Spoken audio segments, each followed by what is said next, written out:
आंदोलनाचा आज पहिला टप्पा आहे। हिंदी सक्ती जी महाराष्ट्रात लादली जाते आहे शालेय शिक्षणात,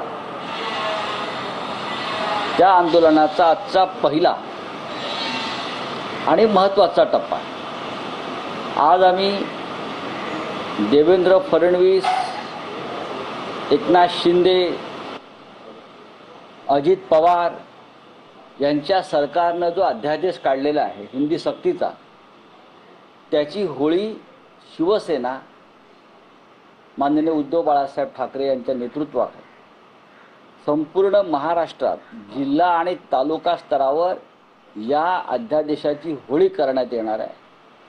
आणि यात फक्त शिवसैनिकच सामील नाही आहेत, तर आम्ही त्या जिल्ह्यातली मराठी प्रेमी जनता, साहित्यिक, लेखक यांनाही आमंत्रित केलं आहे। याचा मुंबईत हा कार्यक्रम मोठ्या प्रमाणात होईल। हे आंदोलन आज 3 वाजता आझाद मैदानावर स्वतः शिवसेना पक्षप्रमुख उद्धव ठाकरे हे या अध्यादेशाच्या होळीचा जो एक सोहळा आम्ही आयोजित केलेला आहे सरकार विरोधामध्ये, त्याला उपस्थित राहतील आणि हिंदी सक्तीच्या विरोधाची होळी साजरी करतील। त्यानंतर 5 तारखेला याच विषयावरती एक एकत्रित मोर्चा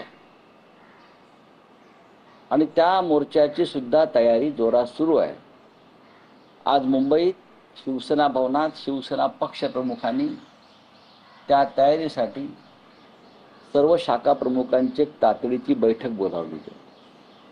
मराठी माणसाची शक्ती महाराष्ट्र द्वेष्टांना दिसावी आणि मराठी मन आणि मराठी मनगट हे कसं धगधगत आहे, पेटलेलं आहे या शक्तीविरोधात, हे आम्ही नरेंद्र मोदी आणि अमित शहा आणि त्यांच्या महाराष्ट्रातल्या महाराष्ट्रद्रोही हस्तकांना दाखवल्याशिवाय राहणार नाही।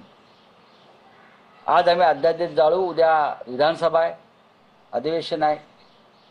अधिवेशनात सुद्धा हा महत्त्वाचा मुद्दा विरोधी पक्षाकडून चर्चेला आणला जाईल। अर्थात लोकशाही मार्गाने चर्चा देवेंद्र फडणवीस आणि त्यांच्या सरकारनं होऊ दिली तर हे सरकार लोकशाहीवादी नाही।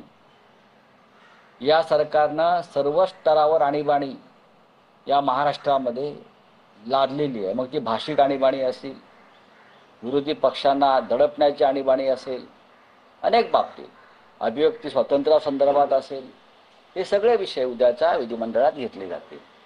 रावसाहेब, तुम्ही असं म्हटलं